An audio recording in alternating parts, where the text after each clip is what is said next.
Can you believe this wallpaper took 2 years to make? Mostly because this collaboration back in 2010 involved passing back and forth a huge zip PSD with an upload speed of 5 megs. Oh, and I guess the fact that we were gaming more than working on this in the middle of the night. Gamers.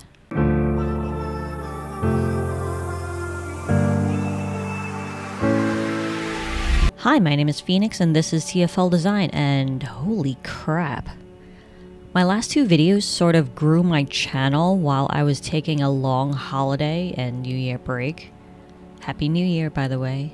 But it looks like there's a genuine interest for certain topics that I covered. What an interesting leap for a fashion and shopping channel. But who am I? And why is this channel called TFL Design? Do I even design anything? Well, let me explain. In 2002, an online chat game called Coke Music, which then turned into My Coke, released to promote Coca-Cola. As an impressionable teenager, I joined it to chat with strangers online at the time where anonymity was still sort of a thing, and every conversation started with ASL. My sad emo younger self, of course, used the virtual environment to create an avatar that better expressed who I was, and the room I created for my character was named The Lair. Great stuff. Remember, I'm an emo teenager at this point. My MySpace page was so dark. Anyway, at the time, I was also playing Neopets, another online game where you raise virtual pets that never die, contain a lot of mini games, taught me about the stock market, and most importantly, the need for a sick profile design. But with fire and stuff, because I'm emo, remember? My parents don't get me. So in Neopets, you can make guilds to hang out in, and at the time, I was running the 3rd largest anime-related guild in Neopets. I called it the Forgotten Lair. This was awesome as a 17-year-old, okay? All these 7-year-olds looking up to me, thinking I was cool. At the time, a lot of Neopets pre-made layouts were designed by 13 to 15-year-old girls, and I kid you not, they were also learning to code HTML to distribute them on their own websites. So I decided to create my own website as well. But I was going to design with less sparkles and girly stuff, and called the site The Forgotten Lair as well. My designs were going to have more grit and fire and space lasers and stuff, because I'm a grungy emo kid that hates happy colors. It was at this time I taught myself to code and use Photoshop with the help of a high school friend and other online resources. My site launched in 2003 using a subdomain and server of said high school friend. A few years later, I had my own domain at theforgottenlair.net, and when it was available, bought the .com domain as well. It started off as a MySpace and Neopets layout graphic resource site where I offered free pre-made layouts featuring anime and games. You can see from my design examples it was kind of rough, but we all start somewhere. Then in the year 2005, I joined an anime wallpaper community called Anime Paper, and that's when the real design lessons started. Because it was there, I met truly talented people who told me my original stuff sucked. Not always directly, but when I asked about my work. You see, at the time, I couldn't tell if my stuff on my personal website was truly any good. I had the support of 10-year-olds that thought I was hot shit, but now I was in the big league with college kids and 25-year-olds. But in order to have your work added to Anime Paper, the mods had to approve them, and my first few attempts were rejected.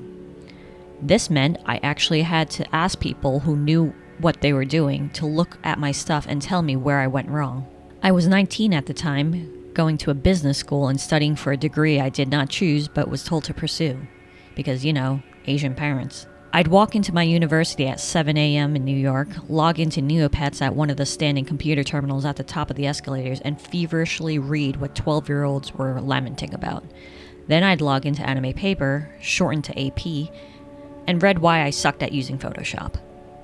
I should mention I stopped playing Coke Music at this time. My life was all about Neopets and making anime wallpapers that would finally be accepted by the gods that were AP's mod team.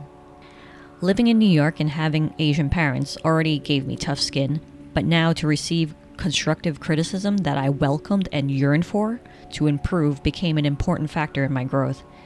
And one day, I finally got in. This was my first accepted wallpaper. You can still see it on my site to this day and the date it was made. From then on, I knew what kind of quality was expected of me, and I continued to pursue that feeling of acceptance and appreciation through the form of likes and comments. Through the years, I learned new techniques while communicating with other site members and eventually became a senior member in AP and well known for my style. These were some of my more popular designs.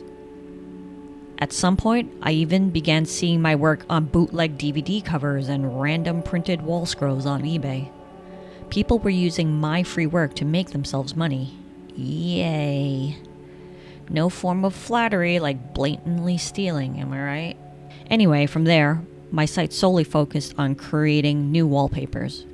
And while my moniker and signature had always been Phoenix, my website and social media handles became synonymous to my online personality.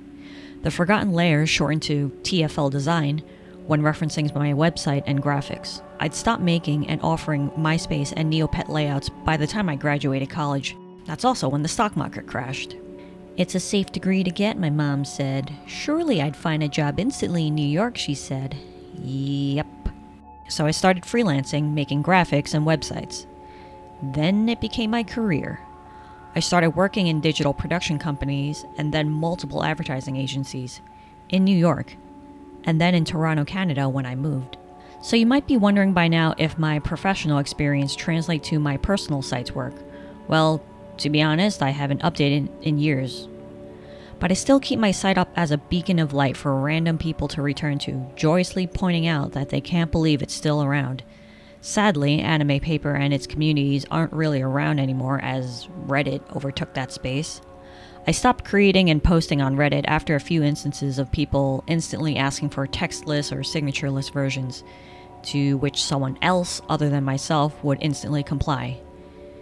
Thanks for stealing? Besides, I'm sure everyone uses AI nowadays. Now, I'd be lying if I said that the drive to receive likes and comments on my works isn't still in me. While I've slowed down my social media presence on places like Instagram, I still find the need to create something different from what I do professionally at work. After all, not every brand I work on is something I feel strongly about. You can only feel so strong about Big Pharma and Coke versus Pepsi. Although my professional work has had some fun clients, there's only so many projects that allow the use of space lasers and the likes. Big Pharma isn't one of them. Now, this channel used to have basic, silly graphic tutorials that are no longer relevant, but slowly became whatever it is now. Basically, a curated video diary of my seemingly boring yet interesting life. So that explains the name of the channel and all my social media handles. Yes, I'm a designer. Am I a good one? I don't know. Let me go ask that eBay seller selling my wallpaper on wall scrolls on how much he made.